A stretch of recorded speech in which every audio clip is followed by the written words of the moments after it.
Yeah, welcome everyone to another video. This is AYEKINGBRO is back to review Raw, the go-home show to the Elimination Chamber from March 2nd, 2020. We're on the fast track to WrestleMania, and things are heating up. A lot of feuds, a lot of storylines are heating up. Let's get right into it, man. WWE Championship storyline. Brock Lesnar kicks off the show, comes out with Paul Heyman. Heyman just talking trash to Drew McIntyre, calling him a female dog, calling him, he's saying he's soft. He's no match to Brock Lesnar. Drew comes out, man, confronts Brock Lesnar. Brock, it looks like he's about to leave the ring. Brock turns around, Claymore, deadly Claymore. Brock sold it like $1 million, man. Brock Lesnar is probably the best seller in WWE today. Other than the guys like Dolph Ziggler, Brock Lesnar made Drew McIntyre look like $1 million tonight. So Brock Lesnar was going up the ramp to leave. Brock Lesnar turns around, another Claymore. Drew McIntyre waits for Brock to get up, hits another Claymore, third Claymore. Brock's down. Brock just laid out flat on his back, looking at the lights. Drew McIntyre stands tall, holds up the WWE Championship. April 5th, baby. Drew McIntyre, the coronation of him being the top babyface in the entire company. That includes NXT, Raw, SmackDown, anything. Drew McIntyre, the coronation, April 5th, baby. Drew McIntyre will become WWE champion. And this match should main event the show, actually. I know probably Roman and Goldberg is going to main event.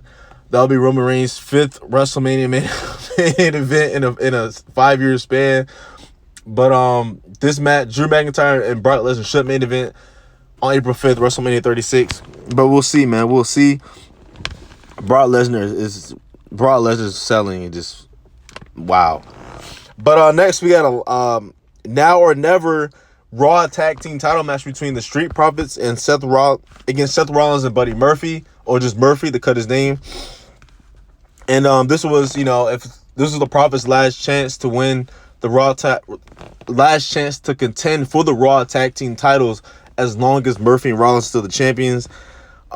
This match was really good. They had their match Super Showdown was fire.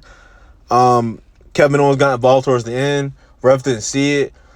Montez Ford hit a cash out for the win. Pin Rollins, and the Street Profits are your new Raw tag team champions. The Street Profits win. I was actually pulling for Rollins and Murphy. I think they should have kept the titles till Mania. There was no reason for them to lose on a random Monday Night Raw. There's really no story for the Profits. There was no fight. There was no story for the Profits to win. But nevertheless, I'm happy for the Profits to win. If they were gonna win, why didn't they just win that Super Showdown a couple days ago? Why wait till Raw to do it? I don't get it. So they lose the Super Showdown and then they win on Raw a couple days later. I don't get it, but they're going to be going at it again. Profits against Rollins and Murphy this Sunday, Elimination Chamber, Raw Tag Team Championship rematch. I expect the Profits to win because they just won it. So they're going to have, a 6-day reign? So I don't know. I don't know about that. But we'll see. Profits and the new Raw Tag Team Champions. Next up, and we got a rare 24/7 match. Like, this was a scheduled 24/7 championship match between Riddick Moss, the current champion, and against Ricochet, the guy who just fought Brock Lesnar for the Universal Championship just this past Thursday at Super Showdown Saudi. And now he's challenging for the 24/7 championship. So Ricochet, man, I've never been a big fan of Ricochet. I feel like Ricochet, he doesn't bring anything to... He's amazing in the ring. He does flips and dives, but he doesn't have a character. He doesn't have any, he just doesn't have any mic skills for me to care. He doesn't captivate me. So I'm not a big fan of Ricochet. I'm not a big fan of the superhero, the self-proclaimed superhero. Ricochet loses this match to Riddick Moss, a 24/7 championship match. He loses clean to Riddick Moss. Now, Ricochet just lost 2 minutes to Brock Lesnar this past Thursday, and now he loses to Riddick Moss on Raw in the 24/7 championship match clean. Ricochet's finished. He's done. He's buried. There's no coming back from this. Ricochet has so much promise in NXT. And now look at him. Moving down on the card. Vince doesn't see anything in Ricochet. Ricochet, he's done. He's done and buried. It's a shame. The guy, he has a lot of talent, but, other than that, you need to have mic skills. A lot of these wrestlers today, they're great in the ring, but they don't have mic skills. We need to hear you tell your story. Talk to us, Let us get invested, with your words, not just your in-ring moves, your cool moves, flips and dives, all that stuff like that. We want to gravitate towards you emotionally, mentally, you know what I mean? But devastating loss for Ricochet, man. He's done. Devastating loss. So next up, man, it was advertised as AJ Styles versus Alistair Black, one-on-one, mano-a-mano. AJ Styles, being the heel that he is, he pulls out some strings. He pulls a cat out of the bag.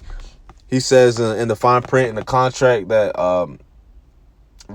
Alistair Black's going to have to beat Carl Anderson before he gets to AJ Styles. So Alistair Black beats Carl Anderson clean with a black mask. AJ then says, you got to face Luke Gallows to get to me. He faced Luke Gallows. Gallows just pummels him. He keeps pummeling him. Ref counts to 5. DQ. The OC, they do a magic killer on Black. Now, AJ Styles out and Alistair Black starts. Obviously, Alistair Black is beaten up. He's not 100% anymore. AJ picks the bones.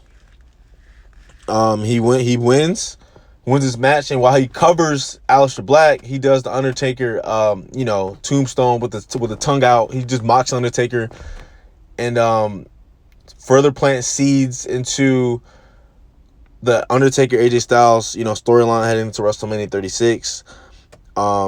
As we all know, Undertaker, he can still go in the ring. We saw that in Extreme Rules with that tag team match with Roman Reigns against McIntyre and McMahon. And a guy like AJ Styles, one of the best in-ring performers now, even at his age, he can carry Undertaker to a great match. So I'm looking forward to this match. A lot of people say, "Oh, Undertaker, he can't, he can't do this, he can't do this." AJ Styles will make it work. AJ Styles will find a way. AJ Styles will make this match at least a 3.5 to 4-star match. AJ Styles can do that. AJ Styles is phenomenal. They call him phenomenal for a freaking reason. He will make this match interesting. So I'm looking forward to that, man. WrestleMania 36, April 5th. And this was actually Alistair Black's first main roster loss. So, wow. Away just like that. That's his first main roster loss. That's crazy. I didn't know that until recently. Before I started filming this video. That's crazy. But Alistair Black, at the same time, he is kind of protected. He fought 3 guys. And he lost to AJ Styles, a multiple-time world champion. So he's protected in a way. But still, first loss on the main roster because of this, just to help build the Undertaker and AJ Styles storyline. They could have done this a million different ways. They actually got a rematch scheduled already for this Sunday at Elimination Chamber. Alistair Black and AJ Styles in a no disqualification match. AJ should win this match. He needs to look strong going into WrestleMania. So, yeah. Next up, man, we got this Liv Morgan versus Ruby Riot, Sarah Logan, special ref. I couldn't care less about this match. This Riot Squad members. Morgan wins. Fast count because Sarah Logan and Ruby had some animosity in the match. After the match, Logan lays out Ruby and Liv. Pointless. I don't even care. Never cared about the Riot. Never cared about the Riot Squad. Don't care about them now. Whether they're broken up or not, I don't care about them. It was pointless. But next up, man, we got Kairi Sane. She just got married a couple days ago. Congratulations to her, man. And going against Shayna Baszler. Currently in a feud with Becky Lynch. She's gonna have to get to Becky Lynch. She's gonna have to compete in an Elimination Chamber match, which I feel this pay-per-view as a whole, man, just pointless, man. Just a bunch of pointless matches. There's no need for this. They should have just had the Saudi show, and there should be no Elimination Chamber. There shouldn't be, because obviously Shayna Baszler is gonna face Becky. Like, people in this match, like Liv Morgan, Ruby Riott, Natalya are in this match. Asuka. Shayna's winning this match obviously, easily. You know, what's the point?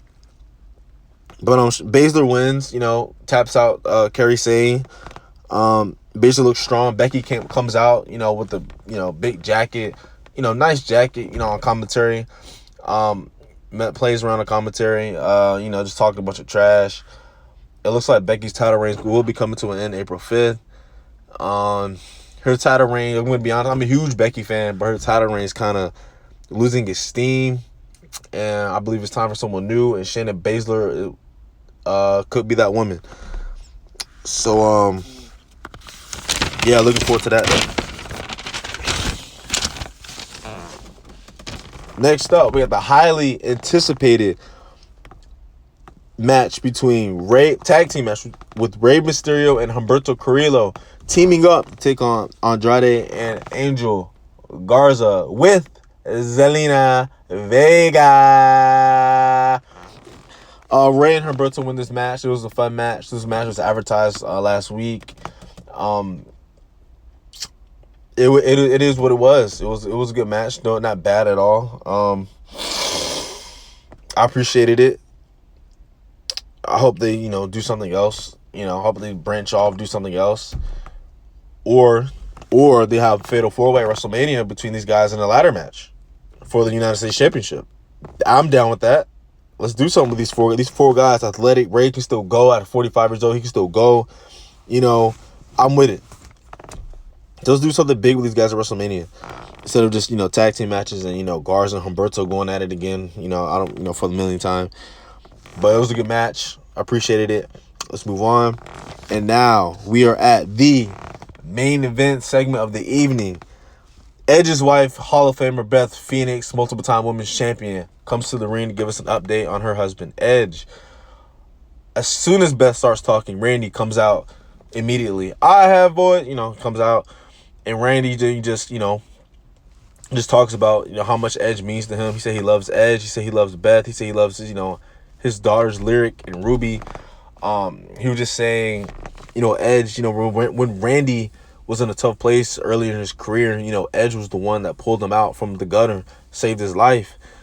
And, you know, and the reason why he attacked him was to save him.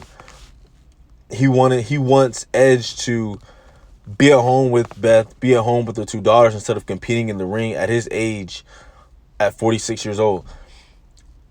And he blamed Beth Phoenix for Edge's, you know, for what happened to Edge. Because he said as his wife, she should have told him to not go back. You know, he has two daughters at home. He's getting up there in age. He shouldn't be competing. He shouldn't be fighting regularly. So he blames Edge. Randy blames Beth for what happened to Edge. And Randy ultimately says that he loves Edge and the two daughters, Lyric and Ruby, more than Beth ever could. So essentially, he's calling Beth a bad wife. Randy's mic skills was on fire here. It was just on point. Randy stole the show. This was the best part of the show. Randy's promo skills. Randy's the best heel going at wrestling at his age, man. 18 years in the business. He's still the top heel in the company. Don't give me no Baron Corbin crap. Don't give me Robert Roode and Dolph Ziggler. Don't give me any of that, man. Randy Orton is the best heel in all of wrestling. Randy Orton. His promo skills, nobody can touch him in his promo skills. Nobody comes close. I was captivated from start to finish. As soon as he came out, started talking, until he ultimately RKO'd Beth Phoenix after slapping him. And that's exactly what happened. Beth Phoenix slapped Randy Orton. Randy Orton, you know, through the microphone, he's seething. You know, he waits. He just, you know, he's, you know, I guess probably the voice is saying, oh, do it. He's fighting back, saying, no, he's not going to do it. You're not going to do it. Beth kicks him. RKO. Beth went to Viperville. She sold it like a champ. Beth Phoenix, her crying throughout this exchange, this promo was amazing. Beth and Randy deserve major props for this story. There are rumors that Edge will come out next week. I will be at that show next week. Edge will return next week. Hopefully they get a brawl in. This feud, this is the best feud going into WrestleMania right now. Outside of Drew and Brock, this storytelling is amazing. Randy's explanation for what he did was thorough. It made sense. It grabbed me. It touched me emotionally. I cannot wait for April 5th for this match. Randy Orton and Edge. Two guys that I grew up watching. Huge fans of these guys, man. So Raw overall wasn't the best show. I gave it maybe like middle of the pack towards the bottom. So out of 1 through 10, I gave it maybe like a 5. There was a lot of pointless stuff up here. This was a go-home show to a pointless pay-per-view, Elimination Chamber. But this main event slapped with Beth Phoenix and Randy Orton. This exchange was A+ for me, man. I loved it. I will be at Raw next week, like I said earlier. I'm looking forward to that. There are rumors that The Undertaker and Edge will be there live. So I can't wait. Thanks for coming. Thanks for listening to my review. Like, comment, and subscribe. Be blessed, be confident, and AYEKINGBRO is out. Yeah!